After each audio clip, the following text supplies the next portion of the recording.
세션의 진행을 맡아주실 좌장님을 소개해드리겠습니다. 황규득 한국외국어대학교 교수님입니다. 교수님께서는 현재 동대학 아프리카학 부장을 맡고 있으며 한국아프리카학회 부회장과 법무부 정책자문위원회 위원을 맡고 있습니다. 이전 한국외대 아프리카연구소 소장을 역임하였으며 외교부와 국방부에서 정책자문위원회 소속 위원으로도 활동하였습니다. Ladies and gentlemen, welcome to the 17th Jeju Forum. Thank you for joining us today for the Korea-Africa Cooperation in Addressing Global Energy Resource Crisis. Simultaneous interpretation is available for this session. For service in Korean, set your device on channel 1. For English, select channel 2. Now I would like to hand over the stage to Hung Dik. Everyone, please welcome the moderator.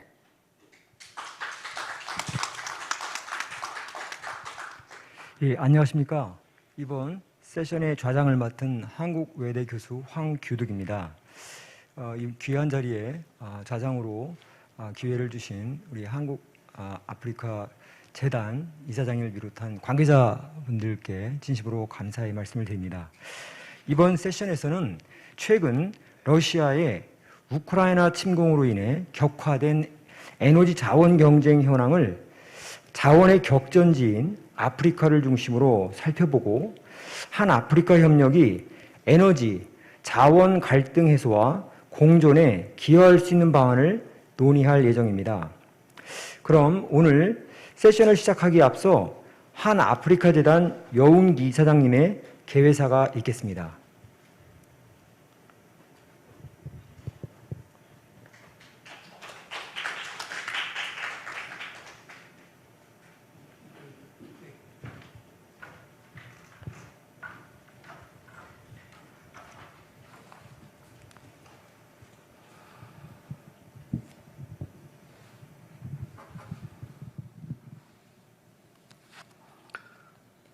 네, 안녕하십니까. 반갑습니다.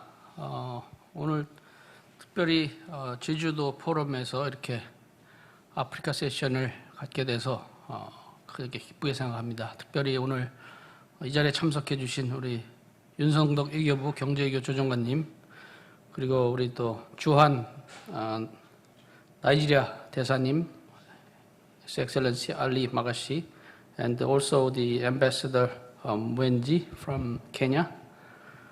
And also 그리고 저기 멀리서 아프리카 개발은행에서 온라인으로 참가 중인 바네사 우시의 소장님, 또 우리 모든 발표자님, 또 토론자님들, 네 귀빈 여러분, 특히 또 우리 이 자리에 참석해 주신 국제 전기자동차 엑스포의 김대환 이사장님, 또 여러 귀빈 여러분 반갑습니다. 오늘날 세계는 급변한 가운데 여러 가지 도전과 과제에 직면하고 있습니다. 특히 그 중에서 에너지와 자원 문제는 매우 중요하면서도 우리 생활의 근본적인 문제입니다. 지난 2월 24일 러시아의 우크라이나 침공 직후 미국과 유럽연합을 위시한 서방국들은 러시아산 에너지 수입 금지 조치를 발표했습니다. 그리고 이에 대항하여 최근 러시아는 유럽의 가스 공급을 중단하면서 맞서고 있습니다. 미국, 사우디아라비아에 이어 세계 3대 석유 생산국이자 세계 최대 천연가스 매장량을 보유한 러시아산 에너지 수급이 어려워지면서 글로벌 에너지 자원 경제의 패러다임이 급격하게 변화하고 있습니다. 특히 2020년 기준 에너지 해외 의존도가 57.5%에 달하는 EU 국가들은 에너지 절약의 나섬과 동시에 장기적으로는 재생에너지 개발과 에너지 공급원 다변화를 위해 노력하고 있습니다. 존경하는 내 귀빈 여러분, 아프리카 대륙은 에너지 자원이 풍부하고 유럽 대륙과 지정학적으로도 근접하며 이미 가스 공급 인프라를 갖추고 있어서 러시아산 에너지의 대안 중 하나로 거론되고 있습니다. 아프리카에는 전 세계 매장량 대비 7.2%의 원유와 6.9%의 천연가스가 매장되어 있습니다. 북부 아프리카 국가들의 경우 이미 생산 원유 68%를 유럽 국가들에 수출하고 있고 나이지리아는 EU에 공급되는 전체 LNG 공급량의 14%를 차지하고 있습니다. 국제안보 상황 변화와 자원 환경을 기반으로 나이지리아, 앙골라, 콩고공화국 등 아프리카 국가들과 유럽 국가들 간 에너지 자원 협력이 더욱 활발해지고 있습니다. 또한 이러한 글로벌 에너지 자원 위기를 기회로 바꾸어 보려는 아프리카 국가들의 노력도 진행 중입니다. 금년 7월 나이지리아와 니제르, 알제리는 대유럽 천연가스 수출을 증가하기 위해 나이지리아에서 알제리까지 약 4,000km에 달하는 사하라 횡단 가스관을 설치하는 데 합의하였으며 서아프리카 국가들 역시 나이지리아, 가나까지 구축된 나이지리아 모로코 가스관을 스페인까지 연장하는 대규모 사업에 투자를 유치 중에 있습니다. 존경하는 내 귀빈 여러분, 그러나 아프리카 대륙은 단순히 에너지 자원 보유 양과 수출지로서만 의미가 있는 것은 아닙니다. 최근에는 라브로프 러시아 외무장관과 프랑스 마크롱 대통령, 미국 블링컨 국무장관 등이 각각 아프리카 국가들을 순방하며 관계 강화에 나서고 있습니다. 즉, 신냉전 시대로의 진입이 우려되는 현 상황에서 아프리카 대륙은 에너지 시장에서 뿐만 아니라 국제사회에서 중요 행위자로 부상하고 있습니다. 즉, 에너지 문제는 국제관계 변화에도 중요한 요인이라는 점이 다시 한번 강조되고 있는 것입니다. 이 기회에 아프리카 정부들은 코로나19, 기후변화, 그리고 러시아 우크라이나 전쟁으로 위축된 경제를 에너지 수출로 타개해 보려는 적극적인 자세를 보임과 동시에 서방국과 러시아를 견주며 무엇이 대륙과 국가의 이익에 부합하는지를 냉철히 지켜보고 있습니다. 또한 아이러니하게도 대부분의 아프리카 국가들은 만성적인 에너지 부족 사태에 직면해 있어 이 문제 해결을 위해 여기의 국가와의 협력이 절실한 상황입니다. 이러한 흐름 속에서 에너지 해외 의존도가 93.5%에 달하는 한국 역시 심화된 글로벌 에너지 자원 경쟁에서 아프리카 국가들과의 협력이 필요하게 된 것입니다. 우리 역시 에너지 공급망 다변화, 신재생 에너지 개발 등 통해서 급변하는 에너지 자원 시장에 대응할 수 있도록 만반의 준비를 해야 될 것입니다. 존경하는 내 귀빈 여러분, 한국은 이미 아프리카 국가들과의 에너지 자원 사업을 적극적으로 진행하고 있습니다. 한국가스공사의 모잠비크 에어리아4 탐사 사업, 코럴 FLNG 프로젝트, 마푸토 가스 공급 사업이 진행 중에 있으며 한국석유공사 역시 세네갈 UDO 광부 탐색, 리비아 엘레펀트 유전 생산 사업을 진행 중에 있습니다. 그러나 한국의 대아프리카 에너지 자원 사업은 단순히 일방향적으로 아프리카 대륙의 자원을 탐색, 운영하는 수준에서 그치지 않고 함께 협력하는 길로 나아가고 있습니다. 일례로 2021년 한국기획재정부와 아프리카 개발은행, 한국수출입은행은 5년간 6억 달러를 아프리카 내 전력 인프라에 투자하는 한 아프리카 에너지 투자 프레임워크를 체결하기도 하였습니다. 대외경제협력기금 EDCF와 한국국제협력단 코이카 등 다수 기관들 역시 안정적인 전기 공급을 통한 경제 성장과 특히 장기적으로는 아프리카 내 재생에너지 발전에 이바지하기 위해 노력하고 있습니다.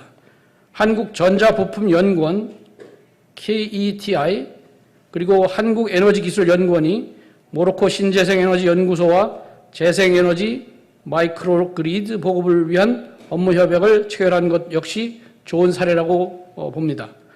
정부 및 유관기관뿐만 아니라 한국 기업들의 진출도 눈에 띕니다. 효성중공업은 최근 남아프리카 공화국과 1,700억 규모 대형 에너지 저장 장치 ESS 구축 사업을, 또 에티오피아에서는 EDCF와 수출입은행과 2,300억 규모 남부 국가 전력망 확충 사업을 체결하여 아프리카 내 전력 공급의 안정성을 더할 것으로 보입니다. 이와 같이 상호 효에 기반한 한국 아프리카 간 에너지 자원 분야 협력은 서로의 생존과 번영뿐만 아니라 에너지 자원을 무기로 삼은 갈등과 경쟁이 격화되고 있는 현 국제 상황에서 평화의 담론을 열어갈 기회가 될 것입니다. 오늘을 오늘 세션을 통해 글로벌 에너지 자원 갈등의 해결책을 찾고 한국과 아프리카, 나아가 전 세계의 협력과 평화로운 공존에 기여하는 논의가 이루어지기를 기대합니다. 감사합니다. 네, 귀한 개회사로 세션을 열어주신 한 아프리카 재단 여운기 이사장님 대단히 감사드립니다. 다음으로는 외교부 윤성덕 경제외교 조정관님의 환영사가 있겠습니다. 윤성덕 외교부 경제외교 조정관님은 30년이 넘는 외교부 근무 기간 동안 경제 통상 분야에서 전문성을 쌓으셨고 입사 이래 구주통상과장, 자유무역협정 정책과장, 자유무역협정 협상 총괄과장 등을 역임하셨습니다. 윤성덕 경제 외교 조정관님을 박수로 맞이해 주시기 바랍니다.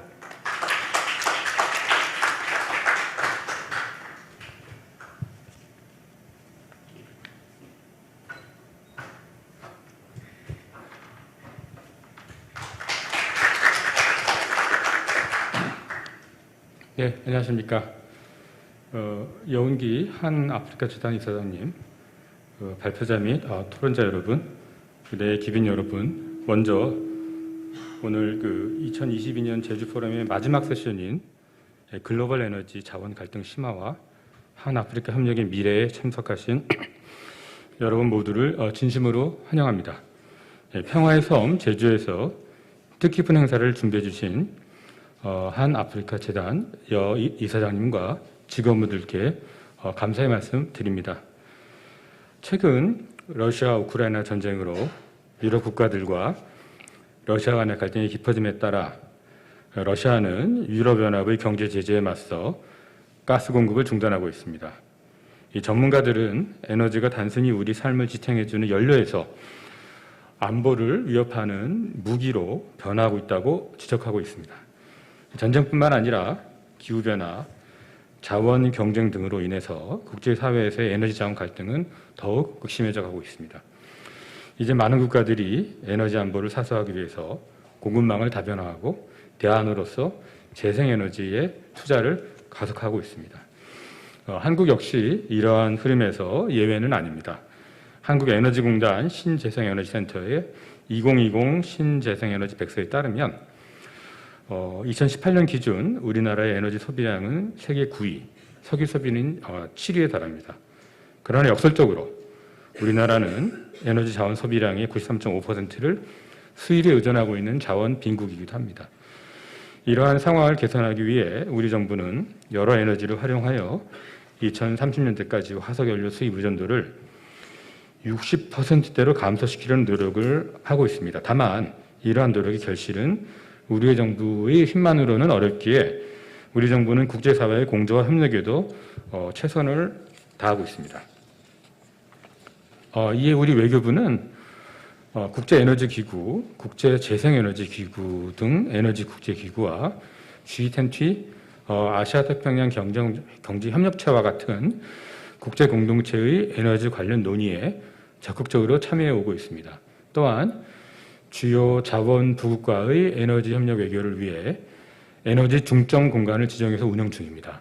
특히 아프리카 대륙에서는 가나, 나이지리아, 남아프리카 공화국, 알제리아, 앙골라 등 9개 국가 공간을 에너지 프로젝트 중점 관리 공간으로 지정해서 에너지 분야 협력을 강화하고 우리 기업의 해외 진출을 지원하고 있습니다.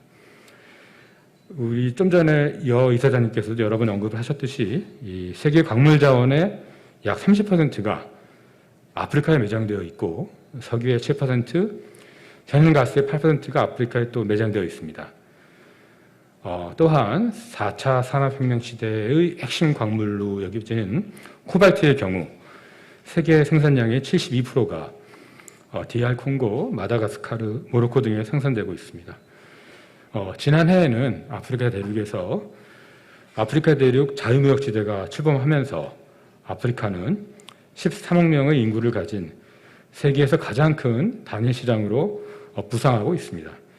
아프리카 대륙은 새로운 생산 기지이자 새로운 시장으로서의 잠재력이 다대하고 동시에 새로운 에너지 공급처이자 탄소 중립을 위한 실마리로서 앞으로 그 중요성이 더욱 높아질 것입니다. 따라서 아프리카와의 적극적인 소통을 통해 아프리카 지역 경제가 지속 가능한 발전을 이룩할 수 있는 방안을 함께 모색해 나가는 것이 중요하다고 봅니다.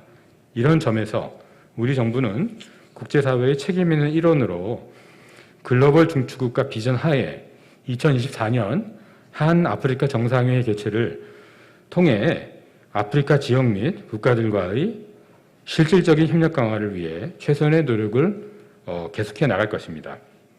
오늘 글로벌 에너지 자원 갈등 심화와 한 아프리카 협력의 미래 세션은 매우 시의적절한 주제로서 아프리카의 에너지 자원 시장의 현황과 전망, 그리고 한국의 전략 및 협력 방안 등에 대한 전문가분들의 심도 있는 논의가 펼쳐질 것으로 기대가 됩니다. 대아프리카 외교 발전과 협력 증진을 위한 여러분들의 지속적인 관심과 재원을 당부드립니다. 감사합니다. 네, 윤성덕 경제외교 조정관님 환영서 감사드립니다. 그럼 오늘 발표와 토론을 해주실 분들을 먼저 소개하도록 하겠습니다. 첫 번째 발표자분은 바네사 우시의 아프리카 개발은행의 아프리카 천연자원센터 센터장님이십니다. 현재 천연자원센터 내 정책 분석 부서장을 겸직하고 있고 천연자원관리 경제정책 분석팀을 이끌고 있습니다. 두 번째 발표자는 한선희 연구위원님이십니다. 한선희 연구위원님은 현재 대외경제정책연구원에서 아프리카 지역 연구를 담당하고 있고 분쟁, 보건, 농업, 에너지 등 아프리카 지역에 대한 다양한 연구를 진행하고 있습니다. 다음은 토론자분들이십니다. 첫 번째 토론자는 손병일 연구위원님이십니다. 손병일 연구위원님은 대한무역투자진흥공사에서 30년 이상 근무하시고 우리 기업의 해외 진출을 위해 현장에서 많은 경험을 쌓으셨습니다. 과거 케냐 무역관장을 역임하셨고 2019년부터 2022년 기간 중에는 코트라 아프리카 지역 본부장을 맡은 바 있습니다. 마지막 토론자는 한강욱 교수님이십니다. 한강욱 교수님은 현재 전북대학교 정치외교학과 조교수로 재직 중이십니다. 2020년 미시건 주립대학교에서 박사학위를 받으셨고 주요 연구 분야는 비교 정치 경제와 비교 정치 제도이고 특히 아프리카를 비롯한 개발도상국의 권위주의, 정치 리더십, 재분배 정치, 공공여론에 대한 연구를 진행 중에 있습니다. 그럼 이제 본 세션을 시작하도록 하겠습니다. 첫 번째 발표입니다. 바네사 우시의 센터장님께서 아프리카 대륙의 에너지 자원 분야 전략 및 이니셔티브에 대해 발표해 주시겠습니다. 그럼 우시의 센터장님 발표 부탁드립니다.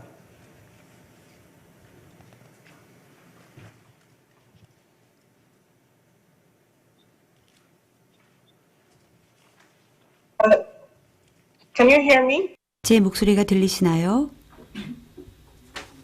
야.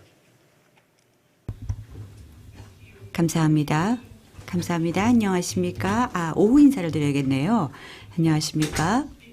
존경하는 참석자 여러분들, 또 좌장님, 연사 여러분들, 대사님들, 그리고 또 이 자리에 참석하신 외교부 경제외교조정관님, 한아프리카 재단의 여운기 이사장님, 오늘 제가 이 중요한 회의에 참석해서 여러분들께 한 아프리카 간의 글로벌 에너지 자원 어떻게 협력할 수 있는지 미래에 대해 발표하게 돼서 기쁩니다.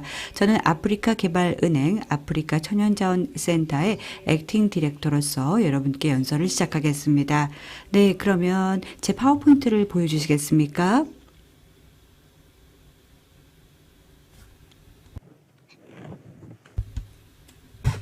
네, 그러면 첫 번째 발표 시작하겠습니다. 첫 번째 장 넘겨주세요. 좀 도와주시면 좋겠습니다. 누군가 넘겨주세요. 제가 넥스트라고 할게요. 넘겨주세요. 넘겨주세요. 슬라이드 넘겨주세요.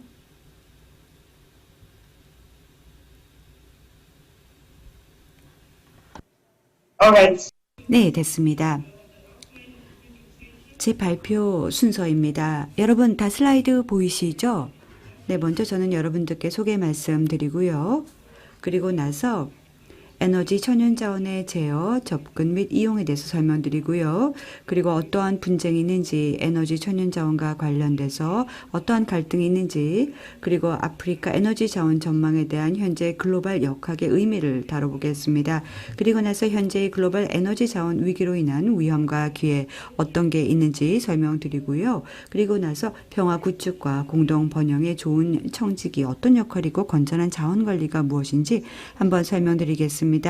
먼저 배경 설명을 드리겠습니다. 여러분들 아프리카 개발은행에 대해서 혹시 모를까 봐요. 저희는 5가지 우선순위가 있습니다. 아프리카 개발을 위해서요. 아프리카의 모든 경제의 다양한 분야인데요.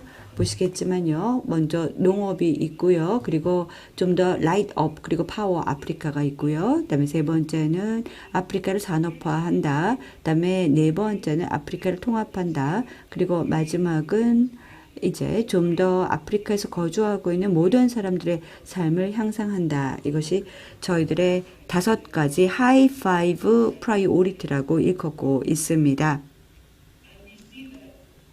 그리고 이 모든 분야 전적으로 천연자원에 크게 의존하고 있습니다. 그리고 계속해서 정부, 민간 분야가 천연자원을 위해서 많은 커미트먼트를 약속하고 있습니다. 투자에 대해서. 그리고 또 평화를 구축하고 번영을 위해서 많은 노력을 기울이겠다라고 하고 있습니다. 따라서 저희 아프리카 개발은행의 아프리카 천연자원센터는요. 천연자원 관리를 담당하고 있고요. 아프리카 국가들을 지원해주고 있습니다. 또 다양한 지원, 정책, 자문을 해줘서 경제적 혜택을 극대화하기 위해서 천연자원 관리를 위해서 도움을 주고 있습니다. 그더 전략적인 리포지셔닝, 즉 입지 재고를 위해서 노력을 합니다. 천연자원 거버넌스를 검토하고 어떻게 아프리카가 이 천연자원이라는 자본을 적절하게 관리하고 또 투자를 좀 더 극대화할 수 있는지 도와주고 있습니다. 그러면 여러분들 한번 에너지 천연자원의 통제, 접근 및 이용 한번 볼까요? 일반적으로 무수히 많은 갈등이 지난 60여 년간 있었습니다. 천연자원에 대한 갈등이었었습니다. 뭐 분배랄까, 접근성, 그리고 활용 관련된 끊임없는 경쟁과 갈등이 생기고 있습니다. 특히 경제적인 이해관계가 달려 있을 때, 그리고 또 1차 상품 위주일 경우에 계속해서 갈등이 생깁니다. 그러면 국경을 가로질러서 이러한 자원이 있다라고 한다면 여전히 소수의 상품에 의존하는 경제에서 취약성이 생기고 갈등의 원인이 되고 있고 천연자원이 국경을 초월하는 곳에서는 여전히 긴장이 생기고 지역적 불안정을 초래할 수밖에 없습니다. 여기 제가 국가 이름을 썼죠. 라이베리아, 앙골라, 콩고, 민주공화국과 같은 내전, 끊임없이 내전이 생기죠. 천연자원에 대한 것입니다. 특히 다이아몬드, 금, 광물, 석유와 같은 고가치 자원을 중심으로 생깁니다. 그 외에도 아프리카 사헬 지역과 같은 곳에서는요. 다르파르 지역을 포함해서 다른 분쟁에서는 비옥한 땅과 물과 같은 희소한 자원을 통제해야만 됐었습니다. 따라서 천연자원을 관리하는 것은요. 역시 취약성을 대변해주고 있고 분쟁의 원천이 되고 있습니다. 그 다음 보시겠지만 전 세계 인구가 급증하고 있습니다. 그리고 도심 개발이 끊임없이 이루어지고 있습니다. 어떻게 우리가 땅을 활용하고 또 천연자원을 활용을 해야 되는가 끊임없는 분쟁의 갈등이 되고 있습니다. 또다시 강조합니다. 기후변화가 계속 늘어나고 있고 도시화가 이루어지고 있고 세계 인구가 증가하고 있고 자원은 계속 부족하기 때문에 역시 또 많은 이해 충돌 생길 수밖에 없습니다. 그러면 어떻게 자원 소유권을 관리하고 또 여기서 명확성은 무엇인가 천연자원 어떻게 액세스할 것인가 여기서 분배 갈등이 생깁니다. 그래서 아프리카 은행은 이 분쟁을 해결하기 위해서 국가 소유권을 결정하기 위해서 노력을 합니다. 우리는 이것을 fragility라고 얘기를 합니다. 취약성이라고 하는데요. 올해 저희가 천연자원 관리를 위한 투자 전략을 새로 만들었습니다. 2023년에서 2027년까지 하고 있고요. 저희 아프리카 개발은행은 새로운 천연자원의 관리 및 그리고 투자 전략을 통해서 좀 더 나은 거버넌스를 이루고 일자리를 창출하고 천연자원에 대한 투자를 촉진하고 또 궁극적으로 평화와 번영을 도래하도록 하는 것입니다. 그러면 여러분들 자원 기반 충돌 어떤 동인이 있을까요? 첫 번째 제가 소유권에 대해서 말씀을 드렸습니다. 자원을 누가 소유하고 있는가? 커뮤니티인가? 정부인가? 그리고 또 이 자원 구조, 소유권이 어떤 식으로 구조가 되었는가? 그 다음 두 번째는요.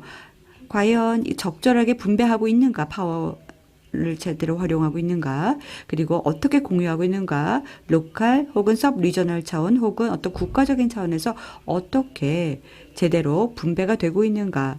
왜냐하면 정말 자원 관리를 제대로 분배하는 것이 너무나 중요하고 잘못할 경우에 갈등이 생길 수가 있습니다. 그 다음엔 자원을 추출함에 따라 생기는 수익원들은 어떻게 배분이 되고 있는가? 대칭적으로 아니면 평등하게 균형 잡혀서 아니면 불균형적으로 이루어지고 있는가. 그래서 그 결과 라이벌 관계가 생기고 분쟁이 생기고 있는가. 우리는 기후변화에 대해서 또 생물 다양성 손실에 대해서 또 환경 악화에 대한 이야기를 끊임없이 하고 있습니다. 그런데 이러한 다이내믹 자체가 계속 깨진다고 한다면 결국은 좀 더 많은 분쟁이 생길 수밖에 없습니다. 그래서 지역사회, 땅, 그리고 또 이 모든 것들로부터 우리는 소비에 있어서 좀 더 평등성과 균형을 잡아야 됩니다. 여기 제가 핵심 요소들을 이렇게 상자로 만들어 놨는데요. 여기 보이시는 것들이 바로 천연 자원으로 인해서 생기는 자원 기반의 충돌이 생기는 동인 요소고 이 모든 문제점들을 우리가 인정한다면 좀 더 힘을 합쳐서 이 동인 요소들을 근절하도록 노력하게 된다면 분쟁을 억제할 수가 있습니다. 그래서 우리는 가장 중요한 소유권 권리 그리고 생산성 그리고 시장 원칙에 의해서 추진되는 재산권 혹은 자원 관리에 명확한 시스템이 있어야 됩니다. 그렇게 된다면 분쟁을 좀 더 줄일 수가 있습니다. 그 다음 우리는 파워 권력에 있어서 불균형에 대해서 말씀을 드렸죠. 가장 중요한 것은요. 자원의 소유권을 가진 당사국이 그들만이 자원 추출로 인해서 혜택을 누리면 안 됩니다. 반드시 지역사회가 같이 뭐 기업이 됐던 정부가 됐던 공평하게 이것을 재원을 서로 균등하게 배분을 해야 됩니다. 그 다음 어떻게 자원 수익 공유가 이루어지는가 형평성 있게 또 지속 가능하게 개발되고 있는지 그 원칙에 따라서 이루어져야 됩니다. 물론 여기서 핵심적인 요인이 있죠. 뭐 예를 들어서 평등성 있게 그리고 장기적인 개발되는 안목으로서 지역사회를 위해서 지역을 위해서 개발되는지 봐야 됩니다. 그 다음에 일부 그룹들이요. 편견을 갖고 있거나 우리는 지금 수익 공유에서 불이익을 받고 있어. 우리는 배제되고 있어. 라는 그런 특정 그룹의 편견들이 생길 수가 있습니다. 그래서 국가 및 지역 차원에 있어서 수익 공유 모델 같은 법률 같은 걸 만들어서 모든 뭐 특별 기금을 만든다든지 지역이든지 혹시 부정적으로 자원 추출로 인해서 영향을 받는 지역들에게 혜택을 준다든지 이런 평등성을 유지해야 됩니다. 기후변화로 인해서 생물 다양성 손실로 인해서 천연자원 추출로 인해서 또 환경 문제로 인해서 피해를 받거나 영향을 받는 지역들 혹은 커뮤니티를 우리가 반드시 고려를 해야 됩니다. 끊임없이 신중하게 고려를 해서 천연자원을 개발하고 추출하고 수익을 공유해야 됩니다. 그렇지 않으면 모든 인류에게 영향을 줘. 아프리카뿐만이 아닙니다. 아시아 그리고 그 이후 전 세계까지 미치는 영향을 우리가 고려를 해 나가야 됩니다. 그러면 이제요.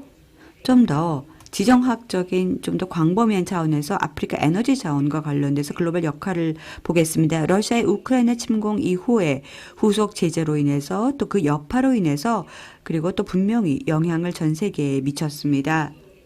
그 외에도 유럽 국가들이 석유와 가스 광물을 수입하고 있기 때문에 이제는 새로운 시장을 모색하게 되었습니다. 석유와 가스 광물들을 수입해야 되기 때문이죠. 아프리카 내에서 알제리아, 나이제리아는요. 가장 많은 유럽 최대 아프리카 가스 공급 국가입니다. 그래서 유럽이 이제는 러시아 가스에 의존을 하다가 새로운 대안을 모색합니다. 이집트, 세네갈, 탄자니아, 콩고, 브라질 이런 국가들은요. 이제는 좀 더 유럽에 대해서 에너지를 공급할 수 있는 공급 대안 국가가 될 수 있습니다.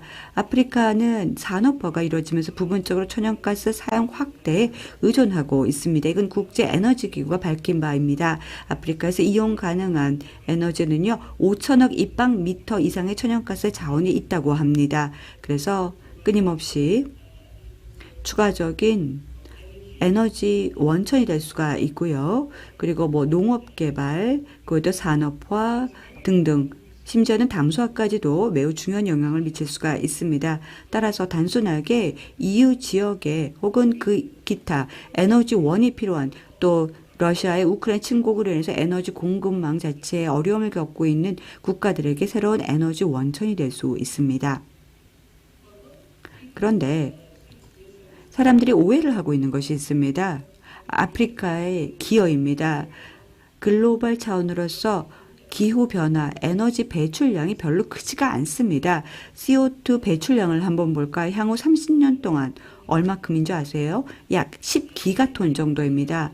그러면 여기에다가 아프리카에 누적된 총 배출량을 반다 하더라도 기껏해야 전체 배출량, 전 세계 배출량의 3.5%에 불과합니다.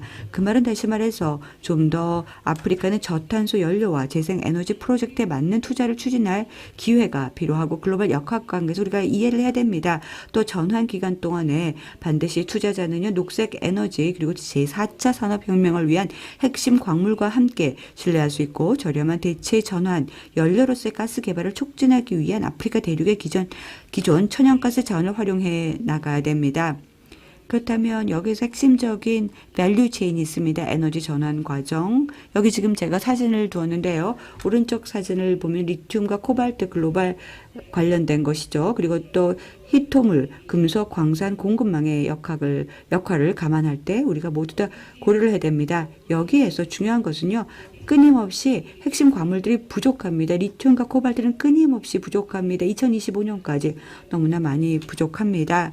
그래서 결국은 리튬, 코발트 글로벌 부족 때문에 금속 및 광산 공급망 역할, 역시 우크라이나의 러시아 분쟁으로 인해서 경제 제재로 인해서 공급 제약과 혼란이 더 악화될 수가 있습니다. 아프리카의 주요 광물들은요. 배터리와 전기차 부분을 관문으로 활용하여 지속 가능한 광물 기반 산업화 기반이 될 수가 있습니다.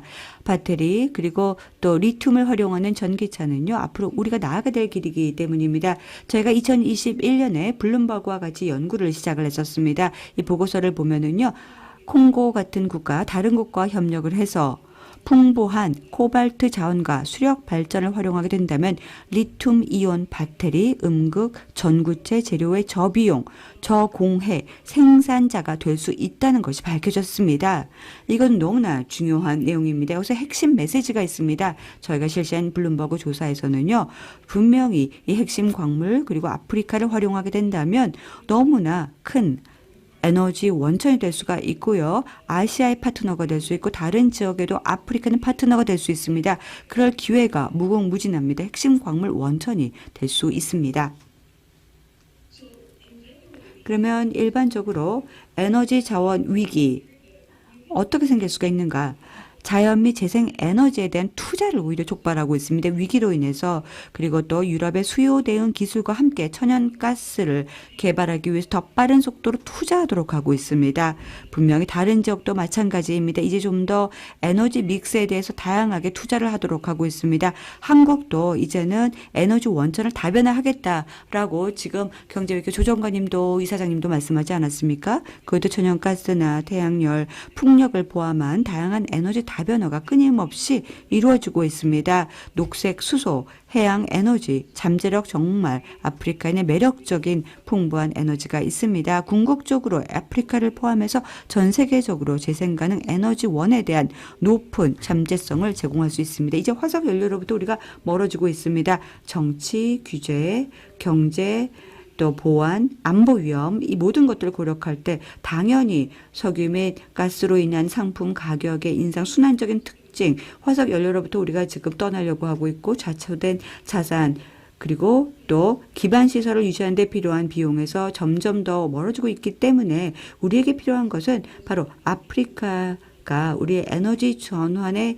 필요한 모든 것들을 갖추고 있기 때문에 이제 투자 대상으로 봐야 된다는 것입니다.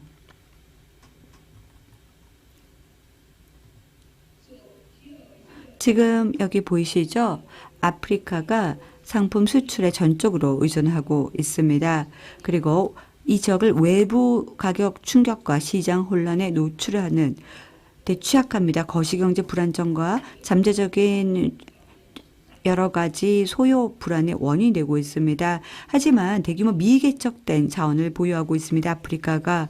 그리고 여러분들 이번에 코로나19 대팬데믹 동안에 보셨고요. 러시아 우크라이나 전쟁에서 이미 충분히 입증된처럼 상당한 안보 위험을 제기하고 있는 게 바로 에너지와 식량 수요입니다.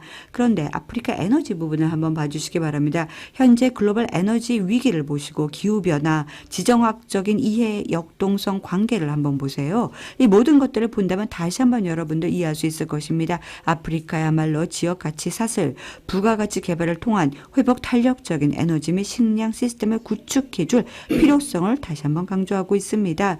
또 이러한 위협이나 빈곤, 기후변화, 또 여기서 나오고 있는 여러 가지 영향, 생물 다양성 손실을 종합적으로 해결하기 위해서 나아가서 또 여전히 폭력이나 세계 평화의 불안정성을 방지하기 위해서 가장 중요한 것은 우리에게 전략입니다. 이 전략을 아프리카가 제공해 줄 수도 있습니다. 왼쪽을 한번 보세요. 왼쪽은요, 바로 저희 아프리카 개발은행이 2022년까지 개발하고 있는 보고서인데요. 여기 보면은요, 기후 회복 탄력성, 그리고 또 에너지와 관련된 하이라이트를 제가 몇 가지 소개하겠습니다. 여기서 보시겠지만요. 아프리카 국가들은 석유와 광물이 풍부합니다. 그리고 점점 더 유럽에 석유와 광물을 많이 공급하고 있습니다. 그 증가로 인해서 좀 더 큰 이득을 얻게 될 것이고, 하지만 이런 단기 이익으로 멈추지 않을 것입니다. 우리는 지속 가능하고 회복 탄력성 있는 개발을 지원하기 위해 강력한 국내 시장을 구축할 필요성이 있습니다. 그리고 아프리카는 경제 번영에 대한 급속한 인구 증가를 겪고 있고요. 그래서 열망을 갖고 있고 기후 행동의 균형을 맞출 필요가 있고, 이게 바로 저희 에너지 전환의 핵심 원리입니다. 아프리카 개발은행은요, 이렇게 생각하고 있습니다. 5에서 15% 정도 총 GDP, 결국 아프리카가 2,050만 명 정도의 일자리가 우리 전 세계 에너지 소비를 조정하고 지구 온난화를 파리 1.5도 목표를 유지한다면 아프리카가 2050년까지 약 2,000만 50개의 일자리를 더 얻을 수 있다는 것입니다. 그러면 이제 거버넌스 차원에서 또 스튜어드십 차원에서 좀 더 보겠습니다. 가장 중요한 것은요, 바로 천연자원 거버넌스의 원칙이라는 것은 지역사회, 지역, 그리고 국제 수준에서 우리가 모두 다 이 자원 거버넌스를 강화해야 됩니다. 그리고 선진사례 베스트 프랙티스는 분명히 있습니다. 천연자원 관리 거버넌스 분야에서 있습니다. 투명성 이니셔티브도 있어야 되고요. 그리고 또 그 외에도 아프리카 광물 자원과 관련돼서 저희가 따로 UN 컨벤션도 있고요. 생물 다양성 보호를 위한 UN 조약도 있고, 환경, 사회적, 기후 세이프가드 시스템도 콥도 있고요. 또 EITIF, FITI, 아프리카 마이닝 비전, 천연자원 차터 다양하게 있습니다. 이렇게 많은 원칙들을 통해서 이미 점령을 했습니다. 그리고 또 아프리카 개발은행도 현재 새로운 전략을 구현을 하고 있습니다. NARMIS라고 해서요, 자원 관리를 관리하고 투자 전략을 구현하기 위해 노력을 하고 있습니다. 좋은 거버넌스를 위해서 노력을 하고 있습니다. 지역사회를 위해서 아프리카 개발은행은 천연자원 부분의 작업을 지켜나가기 위해서 노력을 하고 있고, 여기 전략을 보면 상호 연결된 축이 있습니다. 천연자원의 우선 거버넌스, 천연자원의 가치 평가, 천연자원에 대한 투자 촉진에 초점을 맞추고 있습니다. 저희는 새로운 천연자원 관리를 위해서 노력을 하고 있고, 투자 유치를 위해서 노력을 하고 있습니다. 좀 더 이해 관계자들과 한국, 아시아, 유럽, 기타 모든 국가들과 함께 협력을 하기를 희망하고 있습니다. 그러면 이제 천연자원 관리를 위해서 아시아개발은행의 새로운 전략 프레임워크를 한번 보겠습니다. 첫 번째가 거버넌스, 두 번째는 자원에 대한 가치, 그리고 세 번째가 좀 더 자원을 투자 촉진을 하자는 것입니다. 여기서 필요한 것은요, 각 국가들이 좀 더 지식을 공유하고 또 지원을 분배하고 기술적 지원을 하면서 역량 구축을 하고, 이를 위해서 정책 대화가 필요합니다. 여기 보시면은요, 아시아개발은행이 인지하고 있는 게 있습니다. 천연자원 관리를 위해서 분명히 필요한 것은 아프리카의 경제 개혁도 필요하지만 평화와 안정성을 생각을 할 때 거버넌스 강화가 정말 필요합니다.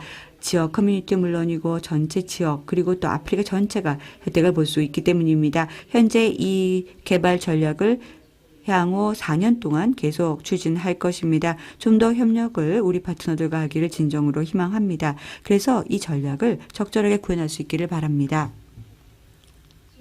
자, 이제 새롭게 부각하고 있는 이슈들을 보겠습니다. 경제 체계 자체는요, 이제 4차 산업혁명, 그리고 4차 산업혁명으로 인해서 끊임없이 경제 시스템이 진화하고 있고요. 그 외에도 에너지 전환이 필요하고 급속한 도시화로 인해서 경제 시스템이 진화하고 있습니다. 또 에너지 천연자원에 대한 접근이 글로벌 전략에 있어서 핵심 문제가 되고 있습니다. 아까도 말씀드렸지만 핵심 광물 자원은 너무나 중요한 글로벌 전략적 이슈가 되고 있습니다. 풍부한 에너지와 자연 원천을 갖고 있는 아프리카는 중추적인 역할을 앞으로 하게 될 것이며 저탄소 미래를 위해서 중추 역할을 할 것입니다. 아프리카 지역은 글로벌 동력으로서 핵심 자원을 인류에게 제공할 것입니다. 그리고 또 경제를 끊임없이 바꿔줄 것입니다. 인류를 위한 중요한 자연 보고가 될 것입니다. 한마디로 요약해 본다면 만약 지역의 이해 관심사 그리고 또 여기 보시겠지만 이제 지역사회 이익이 일치하고 있고 공정한 것으로 인식이 된다면 우리는 갈등을 예방할 것이고 개발의 환경과 사회적 영향을 상쇄할 수 있을 것이고 나아가서 이제 지속 가능하게 관리만 된다면 기반 시설은 물론이고 고용이나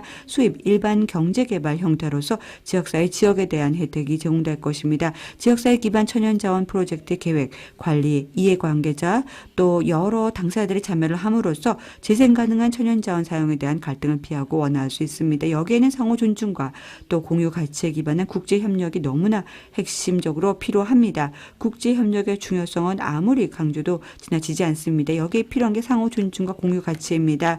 그렇다면 천연자원을 관리하는 데 있어서 여기에 더불어서는요, 관련된 인프라를 적절하게 관리해야 됩니다.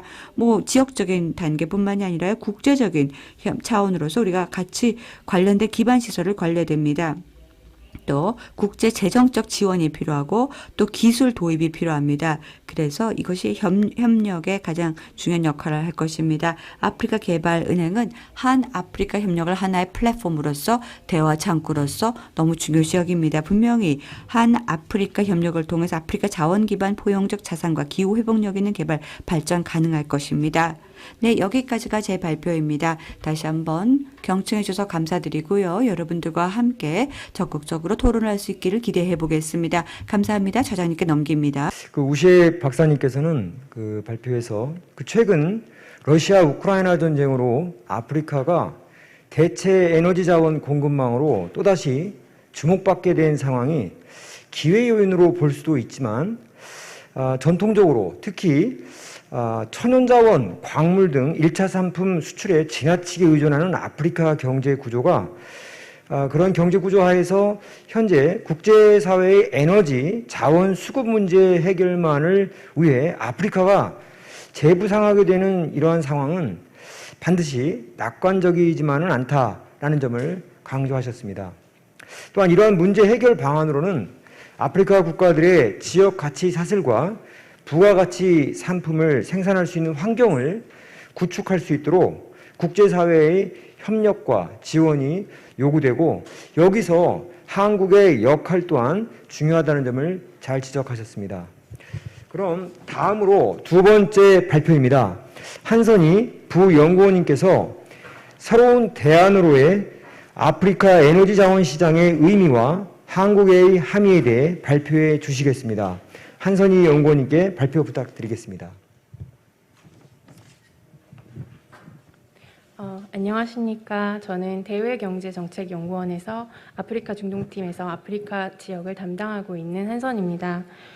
오늘 이렇게 아름다운 제주도에 와서 제주 포럼의 마지막 세션에 아프리카와의 협력에 대한 이야기를 할 수 있는 기회를 갖게 돼서 영광으로 생각하고 그런 기회를 주신 한 아프리카 재단에 감사드립니다.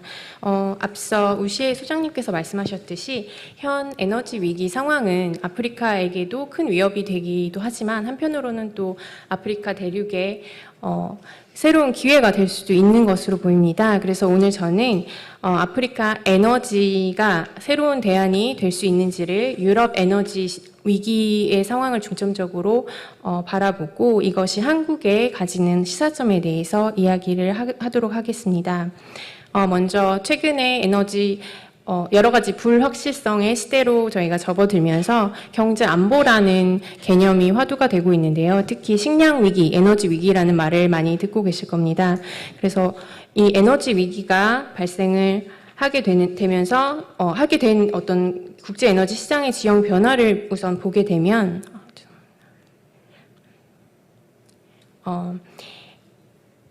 저유가 시대가 몇 년간 계속되었었고 그다음에 파리 협약을 맺은 이후에 그린 전환이 가속화되면서 가속화되고 있었던 와중에 코로나19 팬데믹이 발생을 하게 됐습니다. 그러면서 석유, 상류 부문에 대한 투자가 급감을 하게 되었고 생산성이 저하된 와중에 팬데믹으로부터 회복이 진행되면서 수요가 다시 증가하는 상황에서 공급이 수요를 따라가지 못하는 수급 불균형 현상이 이미 예견된 상황이었는데 2022년에 러시아 우크라이나 전쟁이 발발하면서 러시아 에너지에 대한 여러 가지 경제 제재가 더해졌고 이로써 공급에 차질이 발생하면서 수급 불균형이 심화된 상황입니다. 우선 원유 가격을 좀 보게 되면 브렌트유 가격 기준으로 2022년 3월에 배럴당 130달러에 이르는 최고치를 기록을 했는데 이것이 2008년 이후에 최고치를 기록한 수치고요. 현재는 배럴당 100달러 이하로 떨어진 상태이지만 수요가 계속 증가할 것으로 예측이 되면서 내년까지는 고유가 상태가 지속될 것으로 예측하는 예측세가 더 우세한 상황입니다. 천연가스 같은 경우에는 상황이 좀 더 안 좋은 것으로 보입니다. 그래서 올 초 대비 헨리 허브 천연가스 가격은 현재 2배 이상 뛴 상태고요. 유럽 지역에서는 연초 대비 3배 이상 높아진 것으로 보입니다. 이러한 상황에서 글로벌 에너지 가격이 상승하면서 글로벌 인플레이션이 심화되고 있는데요. 아래 그래프를 보시면 G7 국가들의 인플레이션 상황입니다. 2022년 7월 기준이고요. 대부분의 국가, 일본을 제외한 모든 국가에서 인플레이션이 5% 이상 상승했고, 영국 같은 경우에는 보시면 식량 물가도 오르는 상태이고 에너지 물가도 오르는 상태이지만 에너지 인플레이션이 좀 더 심각한 상황이라고 볼 수 있고요. 영국 같은 경우는 에너지 인플레이션이 57.4%까지 올라가는 이런 심각한 상황 에 처해 있습니다. 그래서 최근에 유럽의 개인이나 가게에서 어떤 식으로 생활비를 아끼기 위해서 어떤 노력을 하는지에 대한 기사를 심심치 않게 아마 보실 수 있을 겁니다.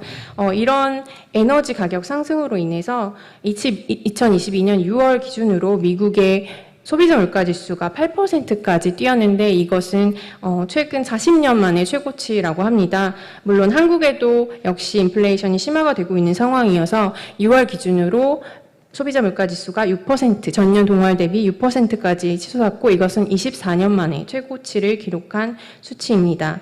이렇게 에너지 위기가 심화되면서 국제사회에서는 에너지 안보를 강조하고 있습니다. 에너지 안보의 중점적인 내용으로는 안정적인 에너지 공급망을 확보하는 부분과 또 이러한 과정에서 필요한 그린 전환을 가속화하는 내용입니다. 특히 이러한 에너지 위기는 현재 유럽에서 가장 심각한 것으로 보입니다. 유럽 같은 경우에는 러시아와 에너지 어떤 갈등이 심화가 되면서 에너지 수급에 좀 비상이 걸린 상황인데요. 아래 그래프를 보시면 러시아의 대유럽 천연가스 공급 추이를 보실 수 있습니다. EU는 러시아의 우크라이나 침공을 규탄하기 위해서 6차례에 걸친 경제 제재를 단행한 바 있고요. 이에 맞서서 러시아는 천연가스 수출을 통제하는 방식으로 자원을 무기화하는 양상으로 나아가고 있습니다. 그렇다 보니 2022년 7월에 1차적으로 가스 공급을 완전히 중단한 바 있고요. 기술 점검을 이유로 들어서 다시 재개를 한 바 있습니다. 그러나 재개된 이후에도 최대 용량의 20% 정도만이 공급이 되고 있는 상황이었는데 이번에 9월 4일에 또다시 가스 공급 완전 중단을 선언한 상태이고요. 기술적인 이유를 들었지만 사실상 정치적인 이유가 아니냐라는 그런 정치적인 목적이 좀 수면으로 드러나고 있는 상황입니다. 그렇다 보니 유럽에서도 유럽의 가장 큰 경제 규모를 가진 독일 같은 경우에는 이제 에너지의 3분의 1 정도를 러시아산 천연가스에 의존을 하고 있는데 에너지 부족 사태가 올 겨울 심화될 것으로 보이고 올해 말까지 이런 상태가 지속이 된다면 러시아의 천연가스를 대체하는 대체물을 찾는다고 하더라도 에너지 전체 소비의 8% 정도가 감소하고 이로 인해서 GDP는 최대 3%까지도 감소할 수 있을 것으로 한 연구에서는 예측을 한 바가 있습니다. 이러한 유럽의 해외 에너지 위기는 이제 두 가지 요인이 결합된 것으로 보입니다.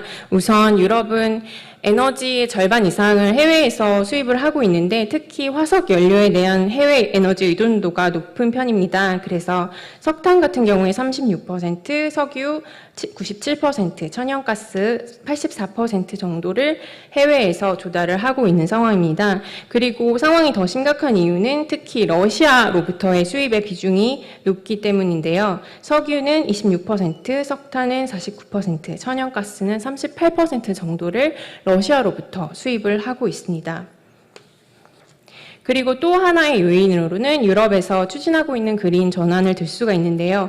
특히 유럽은 재생에너지로의 전환이 정책이 굉장히 적극적으로 이루어지고 있는 지역입니다. 그래서 2019년에 유럽형 그린 뉴딜 정책을 발표하고 2030년까지 온실가스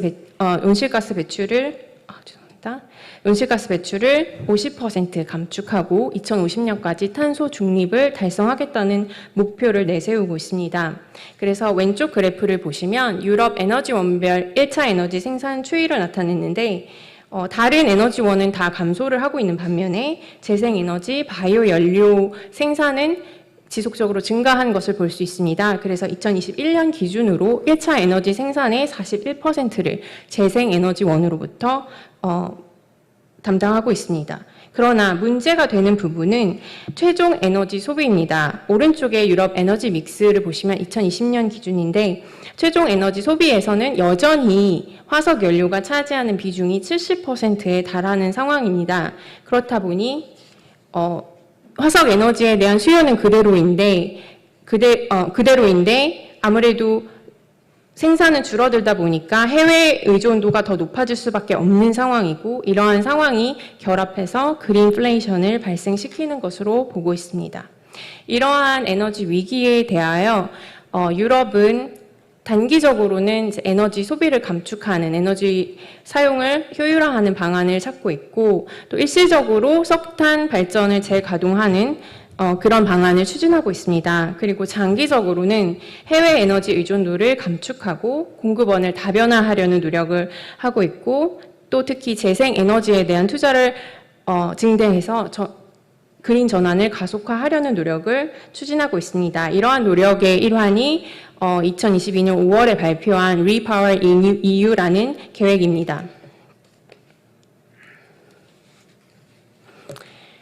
이 중에서 공급망 다변화를 위한 노력을 좀 구체적으로 살펴보게 되면 우선 EU는 미국과 긴밀하게 에너지 분야에서 협력하고 있습니다. 그래서 5월에 EU와 미국 간에 에너지 안보를 위한 태스크포스를 구성한 바 있고요. 미국으로부터 LNG 수입을 급격하게 늘리고 있는 상황입니다.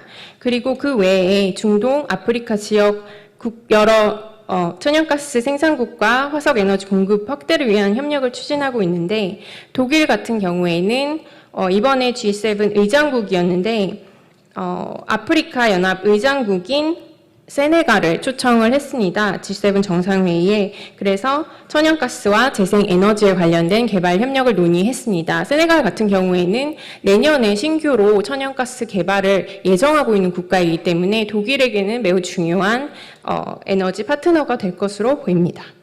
그리고 카타르 같은 경우는 세계 제2위의 LNG 생산국인데 독일이 카타르로부터의 LNG 수입을 확대할 것으로 합의를 서로 하였고 그것을 위해서 신규로 2개의 LNG 터미널을 건설할 계획을 가지고 있습니다. 그리고 러시아산 에너지 수입의 40%나 되는, 의존도가 40% 되는 이탈리아의 경우에는 기존에 가지고 있던 에너지 협력 네트워크를 활용해서 알제리, 앙골라, 모잠비크와 같은 국가와 천연가스 수입 증대를 위한 협의를 발빠르게 진행하고 있는 상황입니다. 이렇게 아프리카는 새로운 대안으로서 주목을 받고 있는데요. 그러면 아프리카의 에너지 분야에 대해서 좀 더 자세히 살펴보도록 하겠습니다. 우선 아프리카는 에너지 수출국이고 원유와 천연가스 수출의 비중이 높습니다. 반면에 에너지 소비량 같은 경우에는 2011년 이후 연평균 2.1% 증가했지만 여전히 전 세계 소비량의 3% 정도 수준에 그치지 않아서 이 생산과 소비의 갭이 크기 때문에 어떤 수출을 할 수 있는 잠재력이 크다고 볼 수 있고요. 그리고 여기 나온 이제 기준은 상업적으로 회수가 가능한 매장량을 기준으로 보기 때문에 사실상 앞으로 탐사가 가능한 자원량을 기준으로 보게 되면 그 잠재력은 훨씬 더 클 수 있다고 볼 수 있습니다.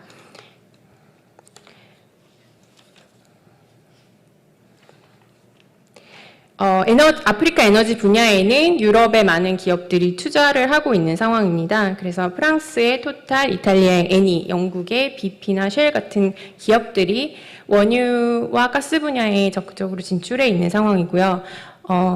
투자 같은 경우에는 탐사 및 개발, 생산 부분에 해당하는 상류 분야에 집중되어 있기는 하지만 중류와 하류 분야에도 골고루 전 분야에 걸쳐서 투자가 이루어지고 있는 상태입니다. 왼쪽 그래프를 보시면 아프리카 에너지 분야 투자에 대한 내용인데 유럽 같은 경우에는 예전에는 북아프리카를 중심으로 투자를 진행했지만 최근에는 사하라 이남 아프리카로도 투자를 많이 증대하고 있는 상황이고 사하라 이남 아프리카의 투자 금액 증대 폭이 훨씬 큰 것을 보실 수 있습니다. 그리고 특이한 점은 또 남아공의 재생에너지 투자가 굉장히 높은 편이어서 전체 에너지 투자, 남아공에 유입된 전체 에너지 투자의 43% 정도가 재생에너지에 관련된 투자로 나타나고 있습니다.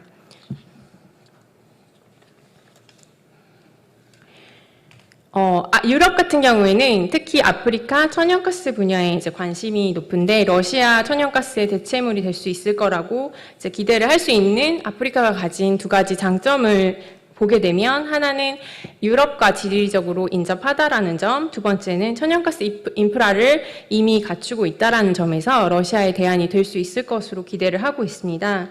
아래 지도를 보시게 되면 아프리카와 유럽 간에 연결되어 있는 가스 파이프라인 구축 현황을 보실 수 있습니다.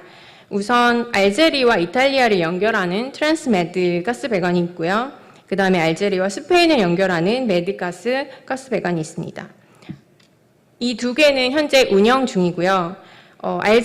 알제리에서 모로코를 거쳐서 스페인으로 연결되는 마그레브 유럽 가스 배관 같은 경우에는 운영이 되고 있었지만 지난해 2021년 알제리와 모로코 간의 좀 정치적인 갈등이 심화가 되면서 현재는 운영이 잠시 중단된 상태이고요. 그린 스트림 같은 경우는 리비아와 이탈리아를 연결하는 가스배관인데 리비아의 내전으로 현재는 운영이 중단된 상태입니다. 그래서 4개 중에 2개가 운영이 되고 있는 상황이고 유럽에서는 이제 아프리카에 대한 파이프라인을 통한 수출뿐만 아니라 LNG를 통한 수출도 관심이 많이 높아지고 있는 상황이고요.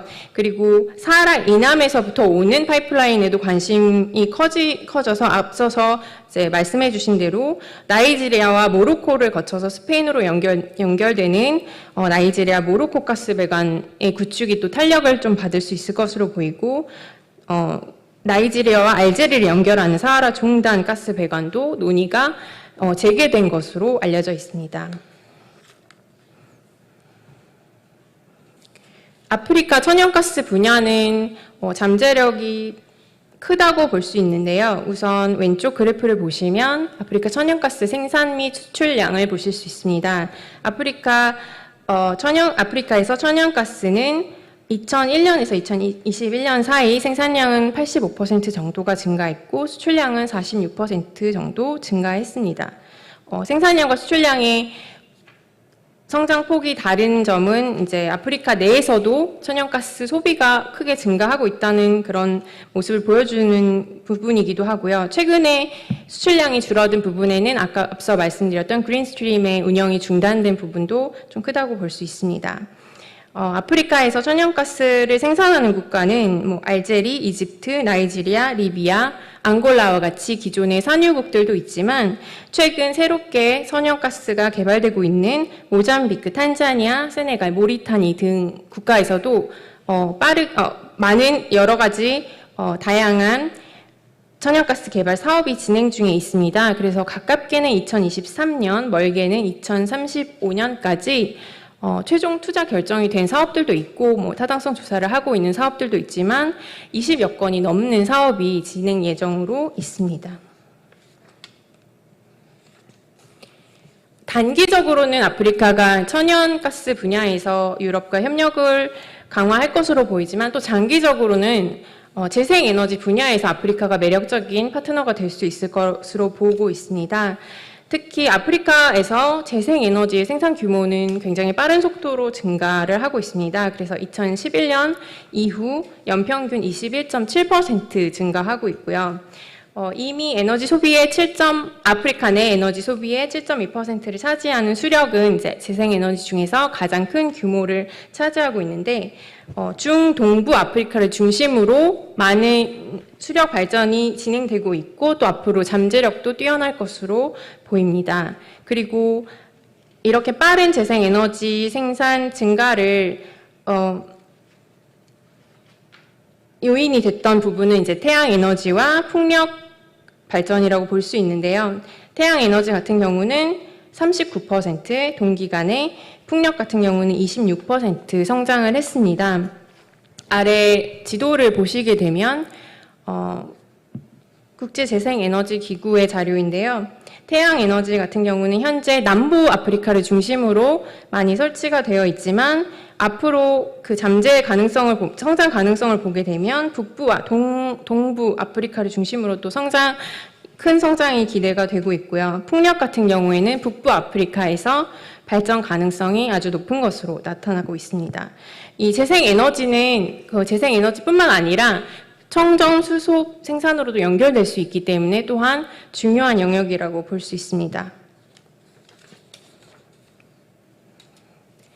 그리고 그린 전환이 가속화되면서 아프리카 그린 광물에 대한 수요도 증가할 것으로 예상이 됩니다. 아래 지도를 보시게 되면 아프리카 여러 국가에서 다양한 광물 자원을 보유하고 있습니다. 특히 남아공에서 알루미늄, 망간, 구리 등이 생산되고 있고 DR 콩고에서 코발트, 가봉의 망간, 기니의 보크사이트 등 전기차나 배터리에 꼭 필요한 이런 필수적인 그린 광물을 아프리카 다수 국가에서 보유하고 있기 때문에 이러한 부분에서도 협력이 강화될 것으로 보입니다. 그리고 실제로 그린 광물의 가격도 굉장히 빠른 속도로 현재 증가하고 있어서 2019년 초 기준으로 현재는 한 2배, 3배, 더 많게는 5배 이상 증가한 품목들도 많이 있습니다. 이렇게 아프리카는 잠재력이 풍부한 시장이지만 또한 제약 요인도 가지고 있는데요. 아프리카가 안정적인 대안이 될 수 있을 것인가 라는 질문에 약간 의문을 가지게 하는 요인으로는 첫 번째, 아프리카 내 러시아의 영향력을 들 수 있습니다. 다수의 아프리카 국가들은 냉전 시기부터 러시아와 긴밀하게 협력을 해온 바 있고요. 정치 군사적으로 협력 관계가 긴밀하기 때문에 현재 55개국 중 28개국이 러시아와 군사협정을 맺고 있는 상태이고 20여 개국에서 러시아의 에너지 기업들이 진출해서 활발하게 활동을 하고 있습니다. 그렇다 보니 많은 아프리카 국가에서 이제 러시아에 대한 중립적인 입장을 취하고 있어서 이제 러시아에 대한 대안이 될 수 있을까라는 그런 의문도 한 가지가 있고요. 또 하나는 아프리카가 가진 어떤 취약한 거버넌스라든가 열악한 인프라, 또 정정 불안, 특히 정정 불안의 문제가 조금 안정적인 에너지 공급을 방해할 수도 있지 않을까라는 우려를 낳고 있습니다. 그리고 또 앞서서 우시에 소장님께서 말씀해 주신 것처럼 천연자원 개발 시 발생하는 어떤 분쟁의 문제라든가 그리고 아프리카 국가들이 원자재는 수출을 하지만 또 가공된 연료는 수입을 해야 되는 이런 산업 구조를 가지고 있기 때문에 어떻게 부가가치가 높은 상품을 수출하는 그런 구조로 갈 수 있을 것인가에 대한 그런 논의들도 저희가 그런 부분에 대한 고려도 충분히 하면서 아프리카와의 협력을 생각해야 될 것으로 판단하고 있습니다. 이러한 모든 상황에서 앞으로 어떻게 될 것인지 또 한국에는 어떤 의미가 있을지 살펴보도록 하겠습니다. 우선 유럽 같은 경우에는 기존에는 에너지 분야에서 좀 실리적인 태도를 취했던 부분이 있었는데 이제는 그런 태도를 접고 에너지 안보를 좀 강화할 것으로 보입니다. 그래서 해외 에너지 의존도를 감축하려는 노력과 에너지 공급원을 다변화하려는 이 두 가지 노력을 취하면서 아프리카와 또 협력이 확대될 것으로 기대가 되는데요.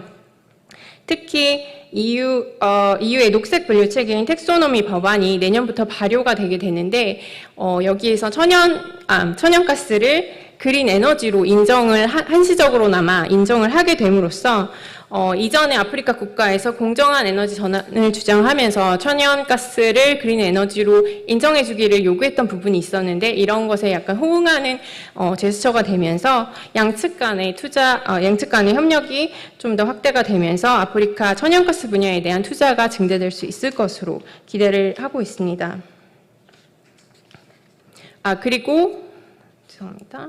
그리고 2022년 2월에 EU와 유럽연합과 아프리카연합의 정상회의에서 아프리카 EU 그린 에너지 이니셔티브를 발족하면서 재생에너지와 청정수소 부문에서 양국 간의 협력이 확대될 것으로 기대하고 있습니다. 이런 상황에서 한국은 에너지 수입 의존도가 93%에 달하는 상황이기 때문에 사실상 유럽보다도 이 에너지 위기 상황에 더 취약한 상태라고 볼 수 있고요. 에너지 시장에 좀 민감하게 기민하게 대응하면서 선제적인 어떤 대응 방안을 마련해야 될 것으로 보입니다. 유럽 같은 경우에 신재생 에너지 확대가 충분히 많이 이루어졌음에도 불구하고 여전히 화석 연료의 수급 자체가 경제를 좀 좌우한다라는 이런 상황에서 저희가 좀 교훈을 얻어서 저희도 이제 한국도 그린 전환을 추진하는 과정이긴 하지만 제조업과 에너지 다소비 분야의 비중이 상당히 높고 한국에서는 탄소 집약적인 산업 구조를 가지고 있다라는 점에서 좀 경제적으로 차격이 최소화되면서도 비용과 기술 확보가 가능한 좀 현실적인 목표를 세우면서 중장기적인 에너지 안보 전략을 수립할 필요가 있을 것으로 생각이 됩니다. 그리고 한국은 이제 공급망을 다변화해야 된다라는 숙제와 또 그럼에도 불구하고 또 장기적으로 가져갈 수 있는 안정적인 에너지 공급망을 확보해야 된다는 이 두 가지 어려운 숙제를 안고 있기 때문에 국제사회와의 또 긴밀한 협력이 더욱 필요할 것으로 예상되는데요. 국제사회 내에서 한국의 기여를 높이면서 여러 국제기구를 비롯한 국제사회와의 협력을 강화해야 할 것으로 보입니다.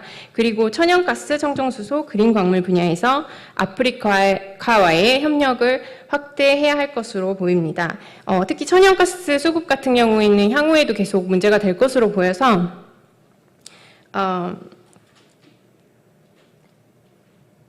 더욱 아프리카의 협력이 필요할 것으로 보이는데 특히 모잠비크에서 정부와 민간이 합작해서 성공 경험을 가졌던 그런 경험을 바탕으로 이제 신규로 천연가스가 개발되고 있는 여러 국가에 한국이 가질 수 있는 장점을 좀 살려서 진출을 하는 것을 추진할 수 있고요. 청정수소 같은 경우에도 한국이 수소 선도 국가 비전을 내세우면서 수소 소비가 확대될 것으로 기대되지만 대부분의 수소를 해외에서 충당해야 되는 상황이기 때문에 또한 아프리카 국가와 이런 부분에서 협력할 수 있을 것으로 보입니다.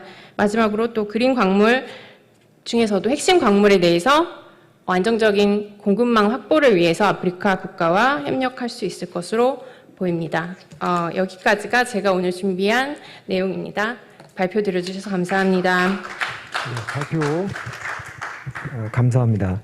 한선희 연구원님께서는 유럽은 에너지 안보를 계속 강조해 오면서 아프리카를 단기적으로 러시아산 에너지를 대체하는 에너지 공급원으로 또 장기적으로는 그린 전환 목표 달성의 파트너로 재생에너지 분야 협력을 확대할 것을 전망하셨습니다. 이런 상황 속에서 수입 에너지 의존도가 높은 한국은 다자무대에서 에너지 안보와 관련된 논의를 주도하고 국제사회에서의 그 협력을 이끌어가면서 정부와 국내외 민간 기업과 공조하는 그런 방식 틀을 적극 활용하고 이럼으로써 아프리카와의 그런 긴밀한 협력이 필요할 것이다라는 점을 강조하셨습니다. 저희들이 이제 남은 시간이 한 10여 분밖에 남지 않으셔서요. 이제 토론자분께 발표 기회를 드리겠는데요. 먼저 손병일 연구위원님께서 한 시간을 한 5분 정도만 하겠습니다. 그렇게 해주시면 감사하겠습니다. 잠시 마스크를 좀 벗고 하겠습니다. 죄송합니다.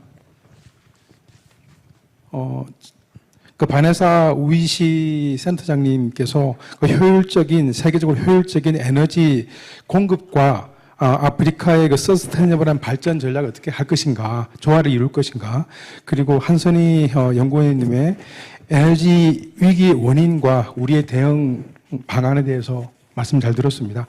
저는 그동안 아프리카 쪽에서는 6년 동안 근무를 했는데요. 제가 실제로 이제 필드에서 느꼈던 것 중심으로 해서 몇 가지 의견을 좀 드리고 싶습니다.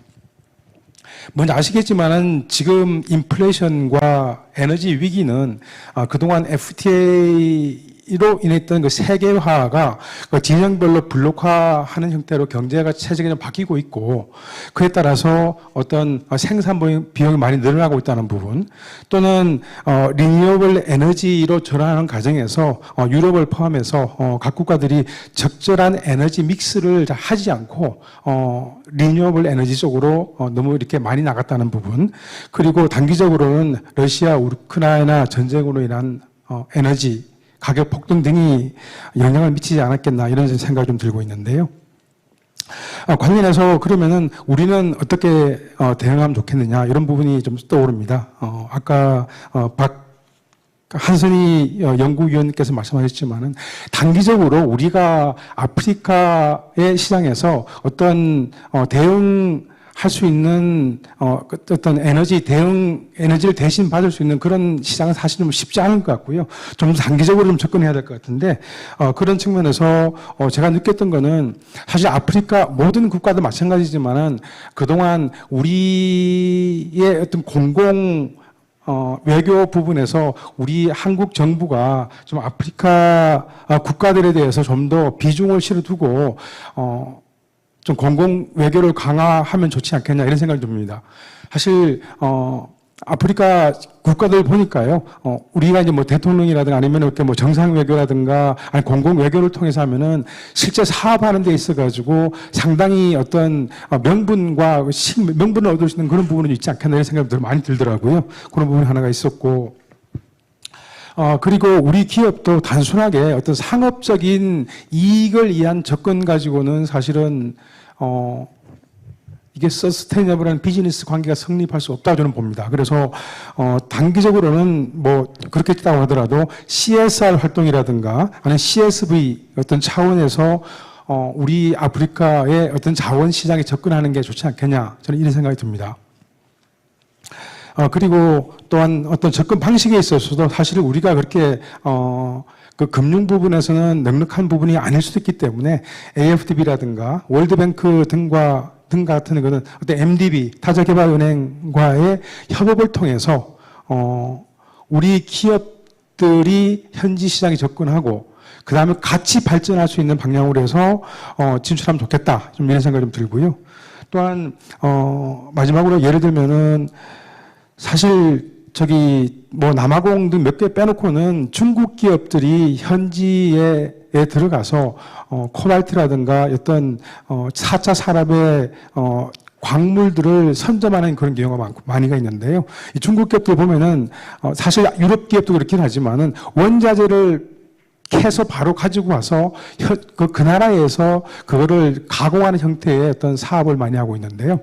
우리가 아까 바네사 우이시 센터장님께서 말씀하신 것처럼 우리 기업들이 실제로 거기서 원자재를 이렇게 발굴해서 그거를 거기에서 1차 가공까지 이루어진다라고 하면은 아프리카의 가장 큰 문제 중에 하나는 실업률을 해소하면서도 우리 기업이 어떤 좀 더 어떤 이니시티브를 지고 어떤 자원을 확보할 수 있는 그런 길이 되지 않겠나 저는 그렇게 판단하고 있습니다. 이상 좀 간단히 마치겠습니다. 네, 감사합니다. 손병일 연구위원님 의견 잘 들었습니다. 그럼 다음으로 한강옥 교수님의 발언을 들어보도록 하겠습니다. 두 분의 발표 잘 들었고요. 예, 저는 현재 이제 에너지 위기뿐만 아니라, 그러니까 우리가 이제 외교선을 다변화하고, 그 다음에 우리의 시장을 개척을 하고, 그리고 우리의 자원의 보급선을 다양화한다는 측면에서 한 아프리카 간의 이제 협력의 강화는 굉장히 중요한 이슈라는 생각이 듭니다. 하지만 이제 중요한 점은 아프리카가 자원 측면 혹은 경제적 측면에서 잠재력을 가지고 있다고, 막연히 잠재력을 가지고 있다고 우리가 접근을 해야 된다, 이렇게 얘기할 것이 아니라 저는 적절한 방법론이 동반되어야 되지 않나, 이런 생각을 해봅니다. 예를 들어서 이제 제가 뭐 다른 분야는 잘 모릅니다만 아프리카와 이제 경제 협력을 하기 위해서는 정치적인 문제들 그리고 외교적인 문제들에 대한 논의가 필요할 텐데, 현재 한국에 정치학 전공을 한 사람 중에 아프리카 정치를 전공한 분이 굉장히 부족하고, 그리고 현재 이제 한국의 정치학과에서 아프리카 정치가 개설되어 있는 경우가 잘 없습니다. 그러니까 이제 한국과 아프리카 간의 개발 협력의 강화를 얘기를 할 때 과연 서포팅 유닛이 우리가 적절히 존재를 하는가, 그리고 그 서포팅 유닛을 구성할 인력 자원이 충분히 갖춰져 있는가에 대한 논의가 필요하다고 생각합니다. 그래서 보다 근본적으로 한국 내에 아프리카 전문가의 양성에 대해서도 한국 정부가 신경을 쓸 필요가 있지 않나라는 생각을 합니다. 그래서 만약에 이러한 서포팅 유닛이 적절히 구성되지 않을 경우에는 아프리카는 그저 잠재력 있는 대륙 정도로 우리가 생각할 수밖에 없는 상황에 이르지 않을까, 이런 걱정도 되는 것도 사실입니다. 그래서 이제 제가 에너지에 관해서 말씀드리고 싶은 점은, 이제 유럽 같은 경우에는 대러시아 에너지 의존도가 굉장히 높은 상황이기 때문에 당연히 새로운 시장을 개척을 위해서 아프리카와 개발 협력을 해야 되는데, 유럽이 하기 때문에 우리도 해야 된다, 이런 식의 당위론적인 접근 방법보다는 우리는 어떠한 방식으로 아프리카에 접근할 것인가, 그리고 기존의 우리의 자원 외교와 어떤 다른 방식으로 접근할 것인가, 그리고 아프리카와 어떻게 상생을 이루며 발전할 것인가에 대한 논의가 필요하다는 생각이 듭니다. 그리고 이제 앞서 여운기 이사장님께서 말씀하셨듯이 이제 고무적인 점은 한국이 이제 신재생 에너지 측면에서도 아프리카에 적극적으로 이제 적극적으로 협력을 나서고 있다는 점입니다. 제가 최근에 이제 조사를 해보면서 놀란 지점은 제가 이제 아프로바로미터 서베이 데이터를 이제 활용을 해서 한번 이제 그 전력 공급, 아프리카 전력 공급에 대해서 조사를 해봤는데, 아프리카 34개국 응답자 중 22%가 전통적인 전력선에 기반한 전기가 아닌 다른 방식의 전력 자원을 활용하고 있고, 그리고 총 응답자 중 14%가 태양광 패널을 활용하여 가정의 전기를 사용하고 있다는 점입니다. 따라서 우리 정부 그리고 우리 기업 또한 이제 천연 자원 뿐만 아니라 신재생 에너지 측면에서도 관심을 기울이고, 그리고 아프리카도 이제 리프로그 전략이라고 하죠. 개구리 뛰기라고 하나요, 한국말로. 그래서 전통적인 전력선에 기반한 전력 공급 방법이 아니라 재생에너지를 활용한 새로운 방식으로 바로 이제 나아가고 있거든요. 그래서 그런 것을 고려해 봤을 때 우리가 신재생 에너지 측면에서도 적극적으로 협력 방안을 찾아야 되지 않나, 이런 생각을 해봅니다. 하지만 이제 문제는 거버넌스에 문제가 있는데요. 자원의 저주라는 말이 있듯이 자원이 항상 그 국가에게 축복을 내리는 것은 아닙니다. 그래서 많은 정치학자들 그리고 경제학자들은 자원이 가져다주는 반민주주의적인 영향에 대해서 연구를 많이 해왔습니다. 예를 들어서 국민에게 극심한 탄압을 하는 독재자는 독재를 유지하기 위한 그 무력 수단을 자원에서 나오는 이득을 통해서 충당할 수 있겠죠. 그래서 우리가 거버넌스를 얘기하는 데 있어서 자원이 거버넌스에 나쁜 영향을 미치는지, 또는 나쁜 거버넌스 때문에 자원의 저주가 발생하는지에 대한 논의가 필요하다는 생각이 듭니다. 그래서 우리가 거버넌스를 얘기하는데, 거버넌스를 얘기함에 있어 보통은 인터내셔널 액터들에 대해서 얘기를 많이 하는데, 우리가 실제로는 그 아프리카 자원 부국에 있는 국내 엘리트들의 문제 또한 우리가 생각을 해볼 필요가 있다는 것이죠. 그래서 좋은 거버넌스를 확보하기 위해서는 정책적 개혁이 필요한데, 그 정책을 과연 현재의 상황에서, 현재의 정치적 상황에서 혜택을 보는 엘리트들이 과연 수용할 것인가. 따라서 저는 거버넌스를 논의함에 있어서 인터내셔널 액터와 도메스틱 액터를 모두 다 한번 논의해 볼 필요가 있지 않나 이런 생각을 해봅니다. 두 분의 발표 잘 들었고요. 그리고 이 세션이 앞으로 한국이 아프리카와 자원 협력을 해나가는 데 있어서 시발점이 되는 좋은 계기가 되었으면 하는 바람이 있습니다. 감사합니다. 네, 감사합니다. 한강욱 교수님. 네, 오늘 모두 건설적인 그 발표와 토론을 해주신 모든 연사분들께 감사 인사를 전해드립니다. 시간 관계상 세션은 여기에서 종료하고요. 질문이 있으신 분은 종료 후에 플로어에서 자유로운 토론을 이어가도록 하겠습니다. 그럼 이상으로 글로벌 에너지 자원 갈등 심화와 한 아프리카 협력의 미래 세션을 마치도록 하겠습니다. 감사합니다.